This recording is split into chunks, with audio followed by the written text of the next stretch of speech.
விருச்சிக லக்னம், விருச்சிக ராசி இதுல பிறந்தவங்களுக்கெல்லாம் எப்படி இருக்குன்னா, அதாவது பாதகாதிபதி இவங்க எந்த ஒரு வேலையை செஞ்சாலும் அதுல அவங்களுக்கு ஏதாச்சும் ஒரு பிரச்சனைகள் கொடுத்துக்கிட்டே இருக்கவர்.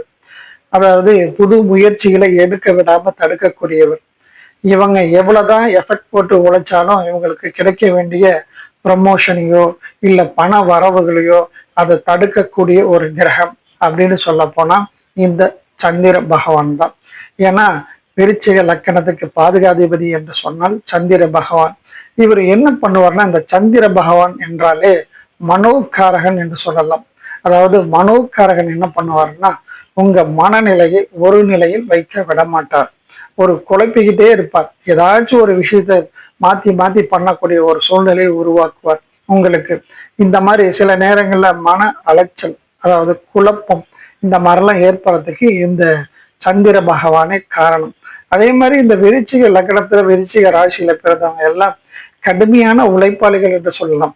அப்படி அவங்க உழைச்சி முன்னேறி வரக்கூடிய ஒரு சூழ்நிலை வந்தாலும் கடைசி நேரத்துல பாத்தீங்கன்னா அந்த வாய்ப்பை நழுவ விடக்கூடிய ஒரு சூழ்நிலை உருவாகிறதுக்கு காரணம் இந்த சந்திர பகவானா தான் இருப்பார். அதே மாதிரி சிலருக்கு பாத்தீங்கன்னா தாய் தந்தையரிடையே அதிக பிரிவு இருக்கும். அப்படி அதாவது இவங்க பிரிஞ்சு இருக்கக்கூடிய ஒரு சூழ்நிலை உருவாகிறதுக்கும் இந்த சந்திர பகவானே காரணமாக இருப்பார். அதே மாதிரி இவங்களுக்கு வரக்கூடிய முன்னேற்றங்கள், செல்வங்கள் எல்லாத்தையும் ஒரு தடுக்கக்கூடியவர் என்று சொன்னால் இந்த சந்திர பகவானா தான் இருப்பார். ஆகவே இந்த விருச்சிக ராசி, விருச்சிக லக்னத்துல பிறந்தவங்க எல்லாம் மிக முக்கியமா கவனிக்க வேண்டிய ஒரு விஷயம் என்றால், அதாவது இவங்களுக்கு சந்திர திசையோ அல்லது சந்திர புத்தியோ அல்லது சந்திர அந்தரமோ நடந்தால் இவங்க வழிபாடு செய்ய வேண்டிய ஆலயம் என்று சொன்னால் இவங்கள் சிவபெருமான், அதாவது திங்கட்கிழமைகளை சிவபெருமானை வழிபடுவதனால் இவங்களுக்கு ஏற்படுகின்ற இந்த குறைகள் நீங்கும். அதுவும் சிவாலயத்துக்கு திங்கட்கிழமையில பசும்பால் வாங்கி தரலாம். அப்படி இல்லைன்னா இவங்க திங்கட்கிழமைகள்ல பசு மாட்டுக்கு இவங்களால முடிந்தது ஏதாவது அகத்திக்கீரை அந்த மாதிரி வாங்கி கொடுக்கலாம். அப்படி செய்வதனால் இவர்களுக்கு ஏற்படுகின்ற இந்த பாதிப்புகள் எல்லாம் குறையும்.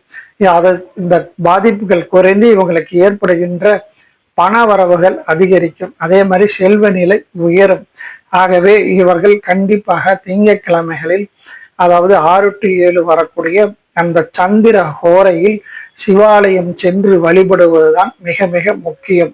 ஆகவே அந்த நேரத்துல இவங்க கண்டிப்பா செஞ்சாங்கன்னா இவங்க லைஃப்ல எப்பொழுதுமே சக்சஸ், வெற்றி என்ற